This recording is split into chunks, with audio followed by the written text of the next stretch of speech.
الحمد للہ وحدہ والصلاة والسلام علی من لا نبی بعدہ۔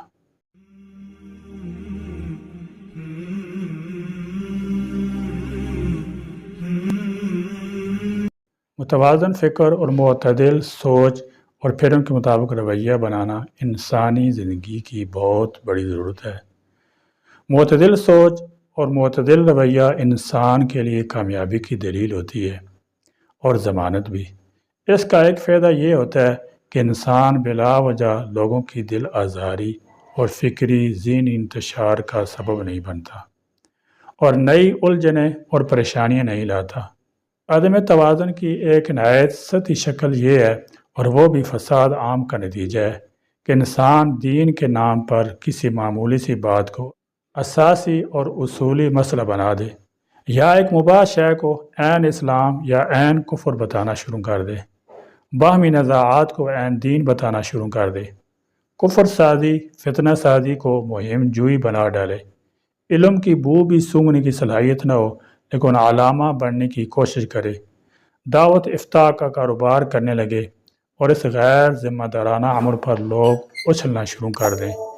بے اعتدالی کی یہ ساری شکلیں اس وقت علمی دعوتی دائرے میں نظر آتی ہیں، اور ان پر اتنا اصرار ہے کہ خارجیت شاداب ہو رہی ہے اور اس کے علائم صاف نظر آ رہے ہیں۔ خارجیت سے مراد خیر القرون کے فہم سے بغاوت کرتے ہوئے قرآن و حدیث کے نام پر خود ساختہ موقف پیش کرنا اور اسی پر اصرار کرنا خارجیت ہے۔ عالم اسلام ان دنوں بڑی ناگفتہ صورتحال سے دوچار ہے۔ قدم قدم پہ مسائل کا انبار اور خارجی سازشوں سے لے کر داخلی پریشانیوں کا نہ ختم ہونے والا سلسلہ دراز ہوتا جاتا ہے۔ یوں تو بہت سارے زخم ہیں جو رس رہے ہیں، لیکن بطور خاص عالم اسلام کو خارجی فکر نظر کے سرطان نے جکڑ لیا ہے۔ ہر چار جانب تکفیر و تفریق، بغاوت کی مسموم ہوائیں چل رہی ہیں، اور سارا تانا بانا بکھرتا ہوا محسوس ہو رہا ہے۔ امت کے جسم کا ایک ایک عضو معطل، اجتماعیت اور وحدت کی دیواروں کی ایک ایک اینٹ ہلی ہوئی ہے، اور ایسا لگتا ہے جیسے اب تب امت کی شاندار عمارت کی کونا دیوار پاش پاش ہو جائے گی۔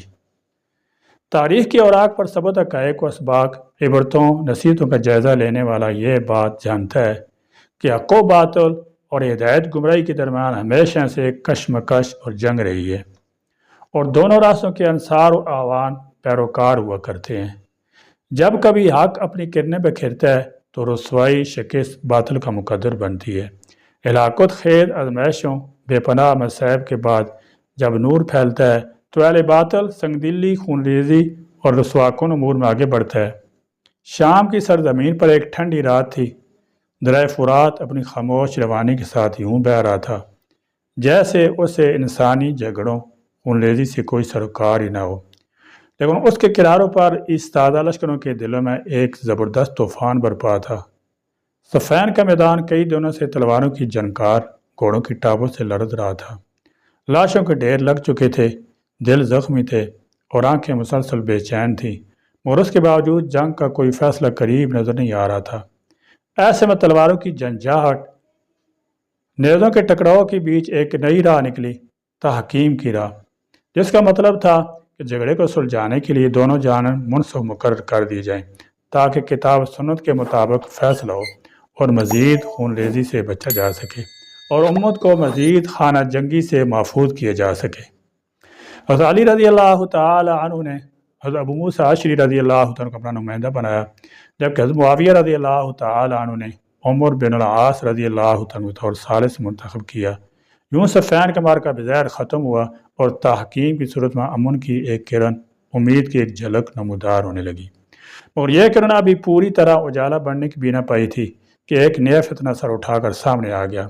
یہ وہ گروہ تھا جو بظاہر نمازوں کی لمبی لمبی رکعتوں اور ذکر و تسبیح کی بلند آوازوں میں ڈوبا رہتا تھا۔ ان کے چہروں پر زہد و تقویٰ کا عکس دکھائی دیتا، ان کی زبان پر الحکم الا اللہ، حاکمیت اللہ ہی کے لیے کا نعرہ تھا، لیکن ان کے باطن میں ایک غیر متوازن شدت سطحیت تھی۔ یہی وہ گروہ تھا جو بعد میں خوارج کے نام سے پہچانا گیا، وہ گروہ جس نے اپنی محدود فہم، ناقص عقل کو عین دین سمجھ لیا انہوں نے تحکیم کو مسترد کر دیا، اور نہ صرف حضرت علی رضی اللہ تعالیٰ عنہ بلکہ حضرت معاویہ رضی اللہ تعالیٰ عنہ دونوں کو رد کر کے امت کے جسم پر ایک نیا اور نہ ختم ہونے والا زخم کھول دیا۔ ان کا عقیدہ یہ تھا کہ دینی معاملات میں انسان کو حاکم بنانا کفر ہے، اور جو شخص بھی ایسے فیصلے کو تسلیم کرے وہ واجب القتل ہے۔ ان کے خیال میں حضرت علی نے امیر معاویہ کے ساتھ جو معاہدہ کیا تھا اس کے نتیجے میں وہ امیر المومنین کے منصب سے محروم ہو گئے تھے۔ یہ بھی بعید نہیں کہ وہی شرپسند عناصر جو اس سے پہلے جنگ جمل میں فریقین کے درمیان جنگ کے شعلے بھڑکا کر اپنے لیے مہلت نکالنے میں کامیاب ہو گئے تھے، صفین کے میدان میں بھی پس پردہ سرگرم رہے ہوں۔ ان کا منصوبہ یہی تھا کہ اگر کبھی صلح اتفاق کا کوئی دروازہ کھولے گا تو اسے دین کے خلاف ظاہر کر کے عوام کو ورغلایا جائے گا اور امت کے اطاعت کو پھر پارا پارا کر دیا جائے۔ تاریخ کے اوراق اس بات گواہی دیتے ہیں کہ جو نہیں جنگ بندی کا اعلان ہوا، انہی شدت پسندوں نے پروپیگنڈا شروع کر دیا کہ حضرت علی گویا اللہ کے حکم کو چھوڑ کر انسانی فیصلے کو قبول کر رہے ہیں۔ بہت سے سادہ دل نادان لوگ بغیر سوچے سمجھے اس پروپیگنڈے کے جال میں پھنس گئے اور اس بات پر یقین کر بیٹھے۔ انہیں ایک خوشنما دلکش نعرہ بھی دیا گیا، الحکم الا اللہ، حاکمیت اللہ ہی کے لیے ہے۔ یہ نعرہ بظاہر دین کی روح سے لبریز دکھائی دیتا تھا، اپنی چمک دمک کے باعث بے شمار دلوں کو متاثر کرنے والا تھا، مگر حقیقت میں یہ سطحی سوچ کمزور فہم کا کاز تھا۔ ہزاروں لوگ اس نعرے کی چمک دمک سے مرعوب ہو کر امن قائم کرنے والے فیصلے کے خلاف سراپا احتجاج بن گئے۔ یہی گروہ آگے چل کر خوارج کہلایا۔ ان کی اس علیحدگی اور شدت پسندی کے پیچھے دراصل ایک گہری اور خطرناک سازش کار فرما تھی۔ خارجیوں کے صف اول کے رہنماؤں میں وہی چہرے نمایاں تھے جو اس سے قبل صبائی تاریخ میں خلیفہ ثالث حضرت عثمان رضی اللہ عنہ خلاف پیش رہے تھے۔ صبائیت سے مراد اسلام کی خدمت کے نام پر مسلمانوں کے بیچ فتنہ و فساد برپا کرنا یا امت مسلمہ کے بیچ خون ریزی کر کے اپنے گناہ دوسرے کے ساتھ لاد دینا، ایسا کرنے والوں کی ہاں میں ہاں ملانا۔ بہرحال جنہوں نے اپنی گرفتاری یا کسی قسم کے مواخذے سے بچنے کے لیے جنگ بندی کے فیصلے کو دین کے خلاف قرار دیا، عوام کو مشتعل کیا اور الحکم الا اللہ کے نعرے کو مسلسل ہر جگہ بلند کرنا شروع کر دیا۔ مزید یہ کہ کئی قرائن اس بات کی طرف اشارہ کرتے ہیں کہ صفین و جنگ بندی کے بعد بہت سے صبئی عناصر، خصوصاً وہ افراد جو حضرت معاویہ رضی اللہ تعالی عنہ کو مطلوب تھے، عراقی لشکر سے کھسک کر خارجیوں میں شامل ہو گئے۔ یوں اگرچہ لشکر علی سے ان کا اثر بتدریج کمزور ہوا، لیکن امت کے اندر ایک نیا اور نہایت ہی خطرناک فتنہ پیدا ہو گیا۔ خوارج کے نزدیک تحکیم کا مطلب شریعت سے انحراف تھا، مگر وہ اس بنیادی حقیقت کو سمجھنے سے قاصر تھے کہ اس سال سے بھی شریعت ہی کا حصہ ہے جب وہ کتاب اللہ سنت رسول اللہ صلی اللہ علیہ وسلم کے مطابق کی جائے۔ ان کے رویے میں دراصل وہ دو بڑی خرابیاں تھیں۔ پہلی خرابی سطحیت تھی، وہ دین کے نہایت پیچیدہ نازک مسائل کو محض ظاہر سے دیکھ کر فیصلہ کرتے، دینی معاملات کو اپنی محدود عقل کے پیمانے پر تولتے اور پھر یہ سمجھ بیٹھتے کہ بس یہی آخری اور کامل حق ہے۔ دوسری خرابی شدت پسندی تھی، جو شخص بھی ان سے اختلاف کرتا اسے کافر قرار دیا جاتا اور اس کا خون بہانا ان کے نزدیک حلال سمجھا جاتا۔ یہ سخت گیر رویہ اسلامی اخوت وحدت کی جڑوں کو ہلا کر رکھ دیتا تھا اور امت کے وجود کو اندر سے کھوکھلا کر دیتا تھا۔ تحکیم دراصل ایک دانشمندانہ تدبیر تھی، امت کو جوڑنے، مزید خونریزی کو روکنے کی ایک بچی کچی کوشش تھی، لیکن خوارج نے اس سے بغاوت اور احتجاج کا بہانہ بنا لیا۔ ان کا نعرہ اگرچہ جاذب نظر پرکشش تھا، اور اس کے پیچھے سطحیت، سخت مزاجی، دین کی کمزور فہم کار فرما تھی۔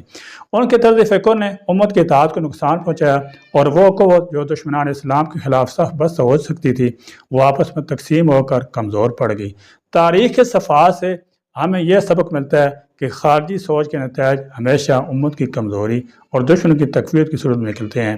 آج بھی خارجی سوچ زندہ ہے، وہی سطحیت، وہی شدت، وہی تنگ نظری، وہی ناقص فہم، اپنے سوا سب کو گمراہ کہنا، اپنے مخالفین کو کافر قرار دینا، خون مسلم کو ارزاں سمجھنا، یہی ان کا شیوا رہا ہے، اور آج بھی یہی روش مختلف شکلوں میں سامنے آتی رہتی ہے۔ تاریخ کے اوراق بالکل واضح بتاتے ہیں کہ اس سوچ کا انجام ہمیشہ تباہی ہی کی صورت پیدا ہوا ہے۔ انہوں نے صحابہ کرام، سلف صالحین کے فہم کے برعکس نصوص شریعت کو غلط انداز سے دیکھا اور سمجھا، جس کے نتیجے میں اسلام کی پاکیزہ، صاف اور رحم سے بھرپور صورت کو مسخ کیا، اور اپنے افعال میں اسلام کی رواداری اور اعتدال سے یک سب دستبردار ہو گئے۔ اسلام کی حقیقت سے ناشنا آدمی یہی سمجھتا ہے کہ ان غل پسندوں خارجیوں سے جو کچھ بھی صادر ہو رہا ہے وہی اسلام ہے، حالانکہ حقیقی اسلام اس سے قطعاً بری ہے۔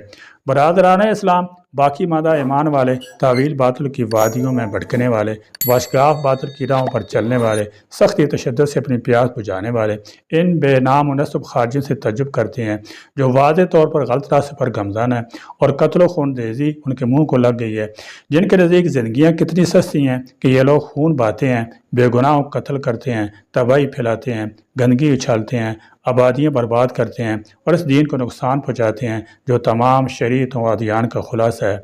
اے اللہ، تمام مسلمان قرآنوں کو اپنی شریعت نافذ کرنے، اپنی نبی کی سنت کی پیروی کرنے کی توفیق دے۔ اے اللہ، انہیں اپنے مومن بندوں کے لیے رحمت بنا دے۔ آمین یا رب العالمین۔ وآخر دعوانا الحمدللہ رب العالمین۔